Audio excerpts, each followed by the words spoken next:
Selamat pagi, salam sejahtera, suara pendidikan Sumsel milik kita semua. Bersama dengan Ibu Susrayani, Guru SDN 75 Palembang di program Belajar Bersama. Hari ini Ibu akan menyampaikan materi tentang tema 7, subtema 1, keragaman suku bangsa dan agama di negeriku. Pembelajaran 1, kelas 4. Anak-anak, apakah kalian sudah siap untuk belajar hari ini? Silakan siapkan ya alat tulis dan buku tulisnya. Dan perhatikan materi yang akan Ibu sampaikan pada pagi hari ini. Baiklah anak-anak, kita mulai belajarnya ya. Adapun tujuan pembelajaran yang kita akan pelajari yaitu ada dua muatan pembelajaran. Yang pertama, Bahasa Indonesia KD 3.7. Yang pertama, peserta didik dapat menemukan kata sulit dalam bacaan dan mampu menjelaskan artinya dengan tepat. Yang kedua, peserta didik dapat menuliskan pokok pikiran setiap paragraf dalam bacaan dengan benar. Kemudian ada IPA KD 3.3. Peserta didik dapat mengetahui pengertian gaya dan macam-macamnya dengan tepat. Baiklah anak-anak, sebelum Ibu mulai pelajaran pada pagi hari ini, coba Ibu tanya ya, pernahkah kalian mendengar kata Bhinneka Tunggal Ika? Tentu pernah ya. Nah, di sini ada gambar Garuda Pancasila. Di kelas kalian tentu pernah lihat ya Garuda Pancasila. Di sini ada gambar tulisan Bhinneka Tunggal Ika. Nah, kalimat Bhinneka Tunggal Ika ini terdapat pada Garuda Pancasila, dan Garuda Pancasila ini adalah lambang negara kita. Bhinneka Tunggal Ika ini anak-anak memiliki arti, berarti berbeda-beda tetapi tetap satu. Anak-anak, kalimat Bhinneka Tunggal Ika terdapat dalam kitab Sutasoma karangan Empu Tantular yang hidup pada masa kerajaan Majapahit sekitar abad ke-14. Dalam kitab Sutasoma ini, anak-anak ya, pengertian Bhinneka Tunggal Ika lebih ditekankan pada keanekaragaman agama dan kepercayaan dalam masyarakat Majapahit. Nah, anak-anak ya, seperti kita ketahui bahwa bangsa Indonesia terdiri dari banyak suku. Ayo anak-anak, dengarkan ya, Ibu akan membacakan tentang teks suku bangsa di Indonesia. Sejak dahulu kala, bangsa Indonesia hidup dalam keragaman. Kalimat Bhinneka Tunggal Ika pada lambang negara Garuda Pancasila bukan cuma slogan. Penduduk Indonesia terdiri atas beragam suku bangsa, agama, bahasa, adat, dan budaya. Semuanya dapat hidup rukun berdampingan. Nah, berdasarkan hasil sensus Badan Pusat Statistik atau BPS tahun 2010, bangsa Indonesia terdiri atas 1.331 suku.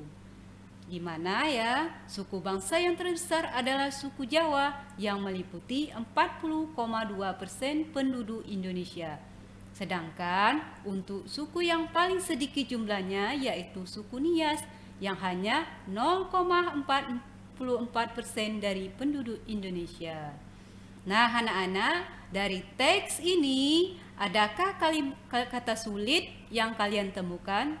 Tentu ada ya. Di sini ya, Ibu akan contohkan kata sulit yang Ibu temukan di teks tersebut. Yang pertama ada kata Bhinneka Tunggal Ika. Kata sulit yang pertama ini mempunyai arti walaupun berbeda-beda tetapi tetap satu.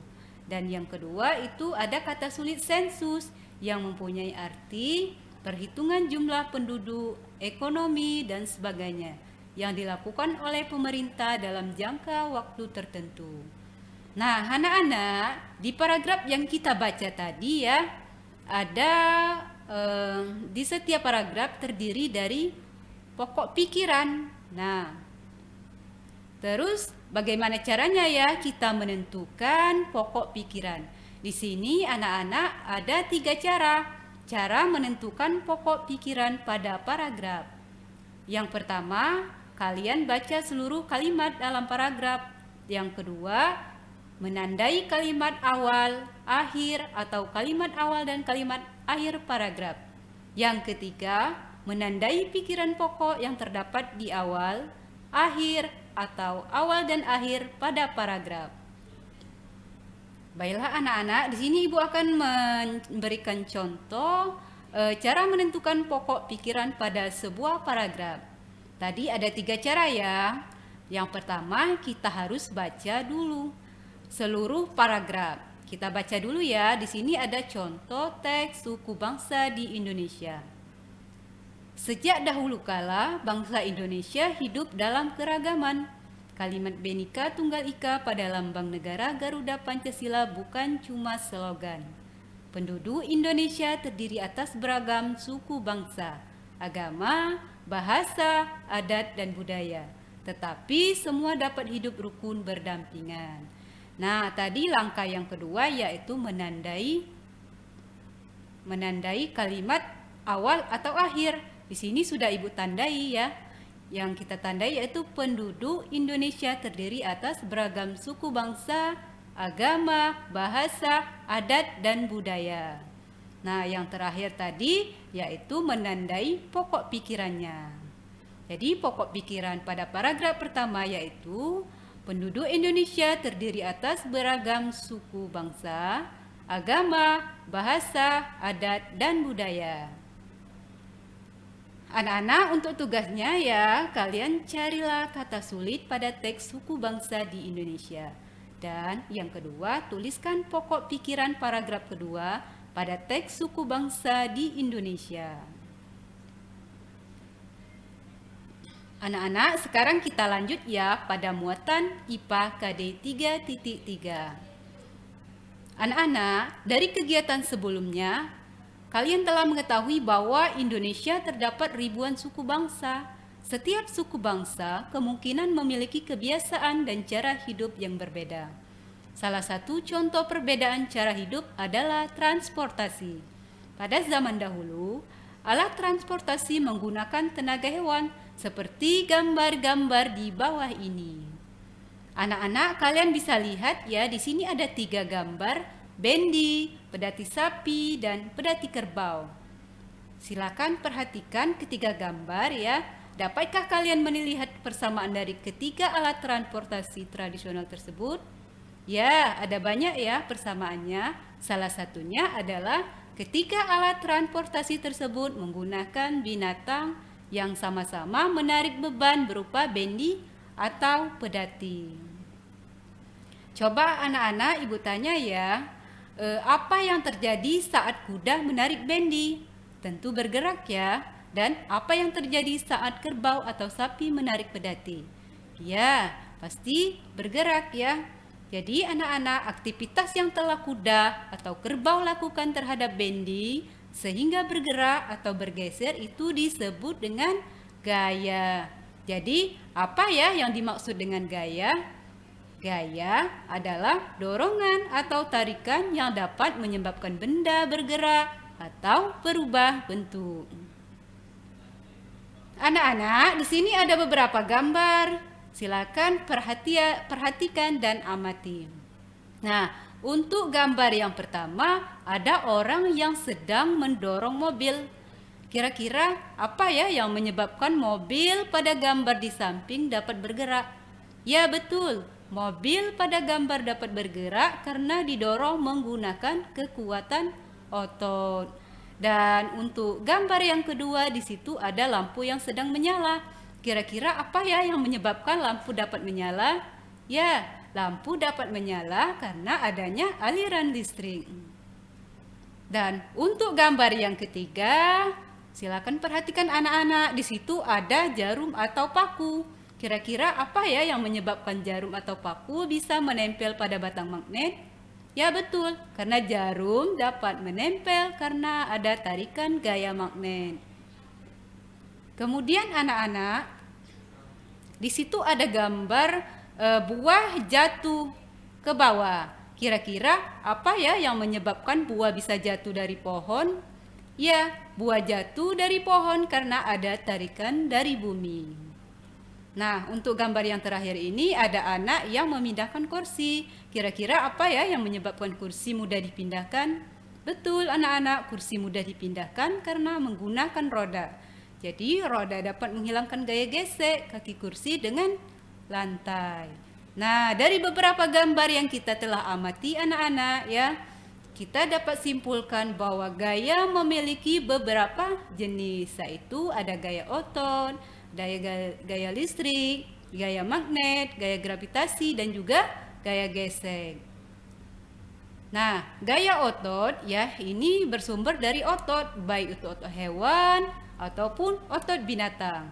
Kemudian gaya listrik ini gaya yang bersumber dari arus listrik ya. Yang ketiga itu ada gaya magnet yang bersumber dari magnet.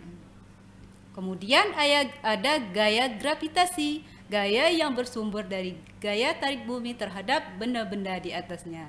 Dan yang terakhir itu ada gaya gesek, gaya yang ditimbulkan dari dua benda yang bersentuhan. Nah, anak-anak, di sini ada tugas ya yang Ibu berikan untuk kalian.